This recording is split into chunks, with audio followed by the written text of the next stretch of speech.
माघ महीने में पड़ने वाले प्रमुख व्रतों में सकट चौथ व्रत का नाम भी आता है। वैसे तो प्रत्येक महीने में संकष्टी चतुर्थी का व्रत रखा जाता है, लेकिन माघ महीने के कृष्ण पक्ष की जो चतुर्थी तिथि होती है उसका अपना खास महत्व होता है, जिसे हम सकट चौथ के नाम से जानते हैं। इसे अन्य नामों से भी जाना जाता है, जैसे तिलकुटी चौथ, तिल चौथ, माघी चौथ, लंबोदर संकष्टी, संकट चौथ, गणेश चौथ आदि कई नामों से इसे जाना जाता है। सकट चौथ की पूजा लगभग हर घर में विवाहित महिलाएं करती हैं। मुख्य रूप से यह पूजा संतान के लिए रखी जाती है। संतानवती महिलाएं इस दिन अपने संतान की लंबी आयु के लिए, संकट रहित सुखमय जीवन के लिए निर्जला व्रत रखती हैं। नमस्कार दोस्तों, मैं पूनम पांडे आप सभी लोगों का शक्ति कुंज चैनल पे बहुत बहुत स्वागत करती हूँ। आप सभी के लिए यह वीडियो बहुत ही महत्वपूर्ण है, इसलिए बिना स्किप के पूरी वीडियो देखिएगा, क्योंकि सकट व्रत कब रखा जाएगा, पूजा का जो विधि होता है वो क्या है, इस दिन चंद्रोदय का समय क्या है, पूजा का शुभ मुहूर्त क्या है, इस दिन हमें क्या करना चाहिए और क्या नहीं करना चाहिए, इन सब की आपको जानकारी इस वीडियो में मिलेगी। इसलिए ये वीडियो पूरी आप देखिएगा। वीडियो को लाइक कीजिएगा और शेयर कीजिएगा अपने दोस्तों और रिश्तेदारों के संग। और चैनल को अगर आपने अभी तक सब्सक्राइब नहीं किया तो प्लीज़ इसको सब्सक्राइब कर लीजिएगा और नोटिफिकेशन का बेल जरूर ऑन कीजिएगा। तो चलिए आगे का वीडियो प्रारंभ करते हैं। सकट चौथ के दिन व्रत ब्रह्म मुहूर्त से प्रारंभ हो जाता है और रात्रि में चंद्रमा को अर्घ देने के पश्चात ही इसका पारण किया जाता है। यह व्रत निर्जला रह के किया जाता है, अर्थात बिना जल ग्रहण किए किया जाता है। जब हम व्रत का पारण करते हैं तो उस समय अन्न और नमक खाना वर्जित होता है।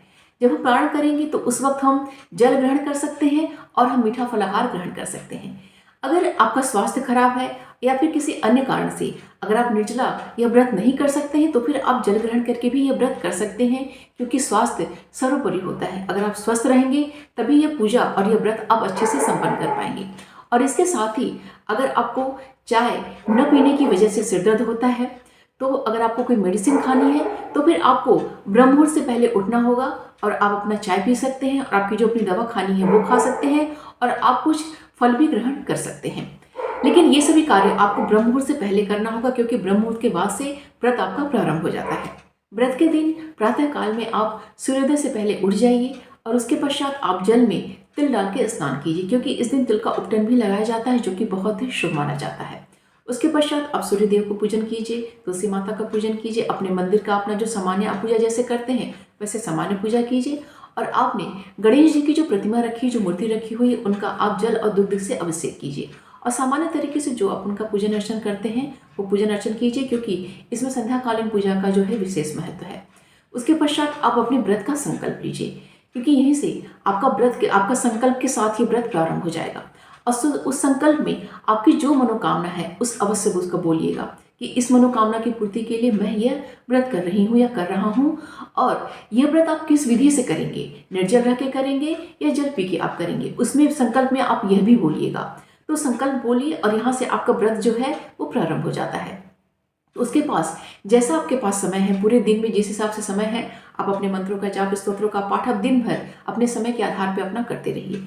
और जब आपका संध्याकालीन अर्थात जब प्रदोष काल जब आपका आ जाता है तो उस वक्त आप भगवान गणेश की विशेष पूजा अर्चना करने के लिए चौकी की आपको स्थापना करनी है। तो जिस जगह पे आपको पूजा करना है उस जगह को साफ सुथरा कर लीजिए और वहाँ पे एक चौक पूर लीजिए और उस चौक पे अपने चौकी को रखिए और उस पर लाल या पीला जो भी आपके पास कपड़ा है साफ सुथरा नया, अगर कोरा कपड़ा रहेगा तो बहुत ही अच्छा रहेगा, अगर कोरा कपड़ा नहीं है तो फिर आपका जो साफ धुला हुआ कपड़ा है आप उस पर लाल या पीला आप बिछा सकते हैं, उसको आप बिछा लीजिए। उसके पश्चात आप कलश की स्थापना कीजिए, एक दीपक को प्रज्वलित कीजिए आप, और वो दीपक जो प्रज्वलित करेंगे कोशिश कीजिए कि पूरी रात जले, क्योंकि जो आपका गणेश जी का जो पूजन हो संध्या काल में आप ऑलरेडी प्रारंभ कर रहे हैं और आपका जो प्रसाद चढ़ेगा पूरी रात गणेश जी के पास रखा रहेगा। तो दीपक अगर आपकी पूरी रात जलेगा अगले दिन के सूर्योदय तक तो बहुत ही उत्तम रहेगा।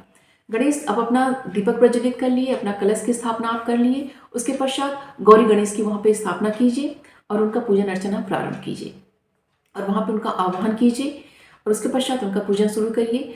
उन्हें स्नान कर पंचामृत से उनका स्नान कराइए और उन्हें वस्त्र अर्पित कीजिए, उन्हें दुर्वा अर्पित कीजिए, समीपत्र, बेलपत्र, मदार का फूल, ये सब चीज़ें उन्हें अर्पित कीजिए। उन्हें अक्षत अर्पित कीजिए, सिंदूर अर्पित कीजिए, कुमकुम अर्पित कीजिए, हल्दी उन्हें अर्पित कीजिए, सब सामग्री उन्हें अर्पित कीजिए, क्योंकि जो सौभाग्य की चीज़ें होती हैं सारी चीज़ें उन्हें अर्पित की जाती हैं। ये सब जो और उन्हें जनेऊ अर्पित कीजिए, सारी चीज़ें उन्हें अर्पित करने के पश्चात गौरी गणेश दोनों को सब चीज़ें अर्पित कर लीजिए। उसके पश्चात जो मौसमी फल होते हैं इसमें आपको अमरूद मिल जाएगा, सेब मिल जाएगा, आपको केला मिल जाएगा, आपको सिंघाड़ा है मिल जाएगा, आंवले का सीजन है, शकरकंद, आपको सब चीज़ें मिल जाएंगी। उसके अनुसार अपनी सुविधा, अपने सामर्थ्य के अनुसार जो चीज़ें आपको मिल जाए आप उन्हें अर्पित कीजिए। और इस व्रत में जो सबसे खास चीज़ होती है, जो पूजा का जो प्रसाद, जो खास प्रसाद होता है, वो है काला तिल और गुड़ में देसी घी मिला के उसके जो लड्डू बनाए जाते हैं और वो लड्डू ही भगवान गणेश को अर्पित किए जाते हैं। यही इसका खास प्रसाद होता है। इसके अलावा तो आप और भी लड्डू चढ़ा सकते हैं, जैसे बूंदी का लड्डू, बेसन का लड्डू है, मोदक है, कोई भी चीज़ आप अन्न चढ़ा सकते हैं, वो आपके अपने ऊपर है। लेकिन तिल, गुड़ और घी से मिला हुआ जो लड्डू है वो हमें इसका विशेष चढ़ाना है, क्योंकि यही विशेष इसका प्रसाद होता है। इसके पश्चात गणेश जी को धूप और दीप दिखाइए, व्रत की कथा पढ़िए, गणेश सहस्त्र नाम का पाठ कीजिए, गणेश कवच का पाठ कीजिए, संकटनाशन गणेश स्तोत्र का पाठ कीजिए, गणेश चालीसा का पाठ कीजिए, गणेश जी के मंत्रों का ज़्यादा से ज़्यादा जाप कीजिए। कहने का तात्पर्य है कि जितना आपके पास सामर्थ्य है, जितनी आपके पास समय है, उसके अनुसार आप गणेश जी के ज़्यादा से ज़्यादा स्तोत्रों का आप पाठ कीजिए। इसके पश्चात आता है चंद्रदेव को अर्घ्य देने का। जब चंद्रोदय हो जाता है तो आप चंद्रमा जी को एक लोटे में जल लीजिए, उसमें अक्षत डालिए, दुर्वा डालिए, पुष्प डालिए और काला तिल डालिए और चंद्रदेव को आप अर्घ्य दीजिए। 4 बार उनको अर्घ्य देने का नियम होता है। अर्घ्य देने के पश्चात उनको धूप और उन्हें दीप दिखाइए। कुछ घरों में जो चंद्रदेव को अर्घ्य दिया जाता है उसमें कच्चा दूध भी डाला जाता है। तो आप अपने घर में एक बार बड़े बुजुर्गों से आप पूछ लीजिएगा कि आपके घर में कैसा होता है, उसी के अनुसार कीजिए, क्योंकि हमारे घर में जो प्रथा होती है हमें उसके अनुसार ही कार्य करना चाहिए। अगर आपके घर में कच्चा दूध डाल के अर्घ्य दिया जाता है तो आप वैसे कीजिए, अगर कच्चा दूध नहीं डाला जाता है तो फिर आप सादा जो जल होता है उससे आप उन्हें अर्घ्य दीजिए। अर्घ्य देने के पश्चात आप एक छोटा सा हवन अवश्य कीजिए, जिसको हम होम भी बोलते हैं, अग्यारी भी बोलते हैं, जैसा भी आपके यहाँ बोला जाता हो, आप ये अवश्य कीजिए, क्योंकि ये बहुत ही महत्वपूर्ण काम होता है। ये जो अग्यारी वाला काम है, हवन वाला काम है, ये आप चंद्रमा को अर्घ्य देने से पहले भी कर सकते हैं और अर्घ्य देने के पश्चात भी आप कर सकते हैं। इसके पश्चात आप जल से अपने व्रत का पारण कीजिए और कुछ मीठा फलाहार आप ग्रहण कीजिए। बस अन्न और नमक नहीं खाना होता है। और ये चीज़ ध्यान रखिएगा कि जो प्रसाद हमने भगवान गणेश को चढ़ाया है उसमें से हमें प्रसाद ग्रहण नहीं करना है और ना ही हमें प्रसाद किसी को वितरण करना है, क्योंकि इस व्रत में जो भी हम भगवान के सामने भोग लगाते हैं, उनको फल वगैरह रखते हैं, वो पूरी रात उनके पास रखा रहता है। वो अगले दिन जब हम प्रातः स्नान कर लेते हैं, उनकी पूजा पाठ पुनः कर लेते हैं, उसके पश्चात ही वो जो प्रसाद होता है वो और लोगों को वितरण किया जाता है। आइए जानते हैं कि सकट चौथ का व्रत कब रखा जाएगा। तो 2024 माघ मास के कृष्ण पक्ष की चतुर्थी तिथि का प्रारंभ 29 जनवरी दिन सोमवार की सुबह में 6:10 से हो रहा है और चतुर्थी तिथि का समापन जो हो रहा है वो 30 जनवरी दिन मंगलवार की सुबह में 8:54 पे हो रहा है। तो इस प्रकार 29 जनवरी दिन सोमवार को हमें पूरे दिन और पूरी रात्रि में हमें चतुर्थी तिथि प्राप्त हो रही है। तो इसीलिए सकट चौथ का व्रत जो है वो 29 जनवरी दिन सोमवार को ही मनाया जाएगा। और इस दिन जो हमारा ये सकट चौथ का व्रत है वो पूर्वा फाल्गुनी और उत्तरा फाल्गुनी नक्षत्र में संपन्न हो रहा है और इस दिन शोभन योग और अधगंड योग है। इस दिन प्रातःकालीन पूजा का जो शुभ मुहूर्त है वो सुबह में 6:43 से लेकर सुबह में 8:05 तक है और संध्याकालीन पूजा का जो शुभ मुहूर्त है वो शाम में 4:17 से लेकर शाम में 7:17 तक है और चंद्रोदय का जो समय है वो रात्रि में 8:48 पे है। आपके शहर में चंद्रोदय का समय जो मैं समय बता रही हूँ 8:48 का, वो थोड़ा सा 10-5 मिनट का अंतर हो सकता है। इसलिए सकट चौथ के दिन का 29 जनवरी के दिन का आप सभी लोग गूगल पे चंद्रोदय का समय अपने अपने शहर का अवश्य सर्च कर लीजिएगा, क्योंकि 5-10 मिनट का थोड़ा अंतर आपको हो सकता है।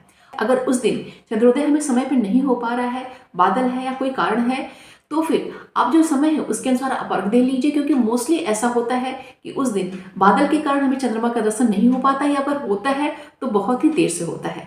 तो इसलिए जो भी चंद्रोदय का समय है उसके अनुसार आप चंद्रमा को अर्घ अर्पित कीजिए, मानसिक रूप से उनका ध्यान कीजिए और उन्हें अर्घ अर्पित कीजिए, उन्हें धूप और दीप अर्पित कीजिए और उसके पश्चात अपने व्रत का अपना आप पारण कीजिए।